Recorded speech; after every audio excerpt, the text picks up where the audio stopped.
आज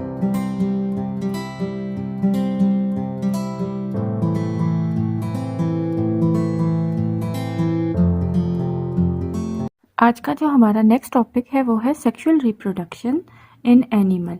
अब हम सेक्सुअल रिप्रोडक्शन के बारे में देखते हैं कि वो क्या होती है।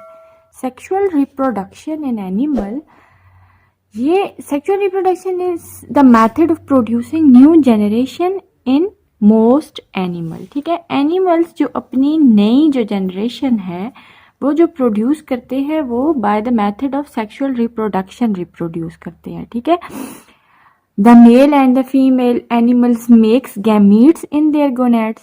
आपके पास मेल और फीमेल जो एनिमल्स हैं, मेल अपने मेल रिप्रोडक्टिव जो गैमीट्स है वो बनाएगा, और जो फीमेल है वो फीमेल अपने रिप्रोडक्टिव जो है गैमीट्स बनाएगी, जिनको कंबाइंड टर्म गोनेड्स का बोला जाता है। This process is called gametogenesis. जिस प्रोसेस के थ्रू आपके पास एनिमल्स अपने गैमीट्स को बनाते हैं, ठीक है, उस प्रोसेस को गैमेटोजेनेसिस कहते हैं। जेनेसिस फॉर्मेशन के लिए वर्ड यूज किया जाता है ना, सो गैमीट्स की फॉर्मेशन के लिए। ठीक है, फिर नेक्स्ट आपको बताते हैं the male gametes join with the female gametes to form zygote. हमें पता है मेल जब फीमेल के साथ मिलता है तो उसके बाद जो बनता है वो है आपके पास zygote, which develop into a new individual, जो आगे जाके नया इंडिविजुअल बना देता है। ठीक है, अब सबसे पहले फॉर्मेशन हम गैमीट्स की देखेंगे। ठीक है, गैमेटोजेनेसिस कैसे होती है उसको डिस्कस कर लेते हैं। इन एनिमल्स में अगर हम देखें, सेक्स सेल्स आर गैमीट्स, या आप सेक्स सेल्स बोल सकते हो या गैमीट्स बोल सकते हो, are produced in a special organ. ये आपके पास चाहे मेल के गैमीट्स हैं या फीमेल के गैमीट्स हैं, ये बॉडी के एक स्पेशल ऑर्गन के अंदर बनते हैं जिनको आप गोनैड्स बोलते हो। ठीक है, टेस्टिस जो होती है वो मेल के आपके पास वो ऑर्गन है जहां पर उसके मेल गैमीट्स बनेंगे, वेयर एज ओवरी जो होती है वो फीमेल का रिप्रोडक्टिव पार्ट है। The formation of gametes involve meiosis. अब इसमें माइटोसिस नहीं होती। मियोसिस आपको पता है जर्म लाइन सेल में हमने डिस्कस की हुई है कि जर्म लाइन सेल में मियोसिस होती है। इसका मतलब है कि आपके पास गैमीट्स जहां पर बन रहे हैं वहां पर मियोसिस होती है। मियोसिस के जो रिजल्ट है वो रिडक्शन है in the number of chromosomes, मतलब कि आपके पास रिड्यूस होकर हैप्लॉइड पे चला जाता है। ठीक है, जबकि जो अगर बॉडी का ओवरऑल नंबर देखा जाए तो वो आपके पास डिप्लॉइड होता है इन अदर बॉडी सेल, और जितने भी बॉडी के सेल होंगे वो डिप्लॉइड होंगे। ठीक है, लेकिन आपके पास जो मेल है तो मेल के अंदर जो मेल गैमीट्स बनाने वाले जो ऑर्गन्स होंगे, या फीमेल के अंदर जो ओवरीज के अंदर जो सेल बनेंगे वो आपके पास हैप्लॉइड होंगे। बाकी सारे बॉडी के सेल डिप्लॉइड है। The formation of male gametes are sperm. अब मेल गैमीट्स जो होते हैं उनको आप स्पर्म बोलते हो। अब स्पर्म की फॉर्मेशन को हम स्पर्मेटोजेनेसिस बोलते हैं, वेयर एज जबकि formation of female gametes are ovum. जबकि जो फीमेल का आपके पास गैमीट्स होते हैं उनको हम ओवम या एग बोलते हैं, उसके फॉर्मेशन को oogenesis बोला जाएगा। ठीक है, सो सबसे पहले देखा जाता है स्पर्मेटोजेनेसिस कैसी होती है।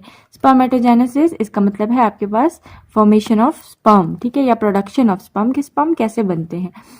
अब हमारे पास in testis there are many diploid gametes mother cell.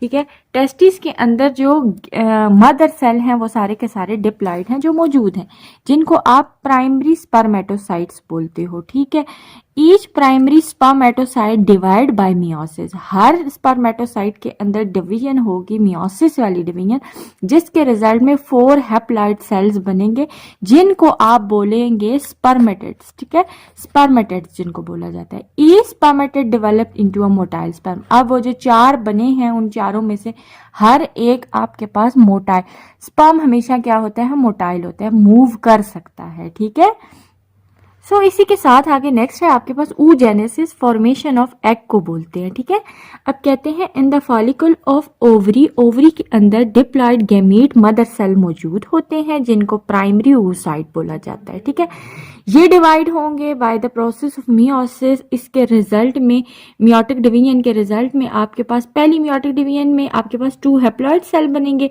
और जब आपके पास देखें द लार्जर सेल, अब 2 आपके पास कहते हैं जब मियोसिस हमें पता है 2 स्टेप्स पे होती है, उसकी दो फेजेस होती हैं, पहली फर्स्ट मियोटिक फेज और सेकंड मियोटिक फेज।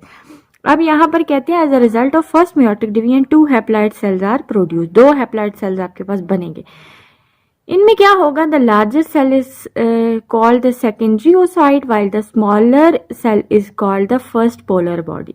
अब यहाँ पे थोड़ा सा चेंज है स्पर्मेटोजेनेसिस से oogenesis का, कि यहाँ पर एक सेल बड़ा होगा जिसको आप सेकेंडरी oocyte बोलेंगे, जबकि जो दूसरा छोटा वाला है वो पोलर बॉडी होगी। जब मियोसिस सेकेंड होगी, द सेकेंडरी oocyte, ये वाला जो सेल है ये आगे से प्रोड्यूस करेगा 2 haploid cell that is a second polar body and an egg.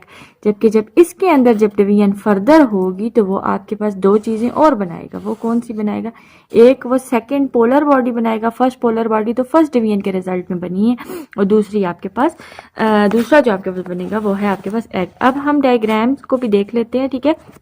यहाँ पर आपके पास ये जो एरिया है ये स्पर्मेटोजेनेसिस के बारे में बता रहे हैं, ये आपके पास ऊगोनियम या oogenesis के बारे में बता रहे हैं, ठीक है। स्पर्मेटोगोनियम के अंदर ये जो स्पर्मेटोजेनेसिस है, सबसे पहला सेल है स्पर्मेटोगोनियम, ठीक है। स्पर्मेटोगोनियम के अंदर प्राइमरी स्पर्मेटोसाइट्स बने, डिवीजन हुई 2 से 4, चारों के चारों आगे क्या है आपके पास मोटाइल है, मियोसिस हुई। ये तो सिंपल सी बात है। जबकि आपके पास हम अगर जेनेसिस के अंदर देखें तो सबसे पहला सेल है आपके पास ऊगोनियम। ऊगोनियम के रिजल्ट में मियोसिस 1 के रिजल्ट में आपके पास क्या बने, आपके पास 4 ये थे, तो चारों से हर एक से आपके पास इन्होंने अपने आप को अरेंज करके आपके पास 4 से 8 जो इसके क्रोमोसोम है, ठीक है, वो जाहिर बात है डुप्लीकेट होके बन गए। अब सेल क्या है, एक बड़ा बना, इससे एक बड़ा और एक छोटा, ठीक है। फर्स्ट जो मियोसिस हुई उसके रिजल्ट में 2 सेल बने, एक बड़ा एक छोटा। फर्दर मियोसिस 2 जब हुई तो इस बड़े से फर्दर 2 बने, एक जो आपके पास था सेकेंडरी oocyte जिसको बोलते हैं, और दूसरा आपके पास सेकेंड पोलर बॉडी। और इसके रिजल्ट में आपके पास 2 पोलर बॉडीज ऑलरेडी पहले, इसके रिजल्ट से पहले से 2 पोलर बॉडी और बनी। फर्दर जब इसमें डिवीजन हुई तो इसके रिजल्ट में 2 और पोलर बॉडी बनी। तो आपके पास oogenesis में क्या होता है, आपके पास 3 पोलर बॉडी बनती है, 1 2 3, ठीक है। और जबकि एक आपके पास एग बनता है, और एक एग आगे फर्दर जाके ओवम में जो आपके पास ootides होता है वो आपके पास oocyte आगे जाके एक एग को डेवलप करता है, ठीक है।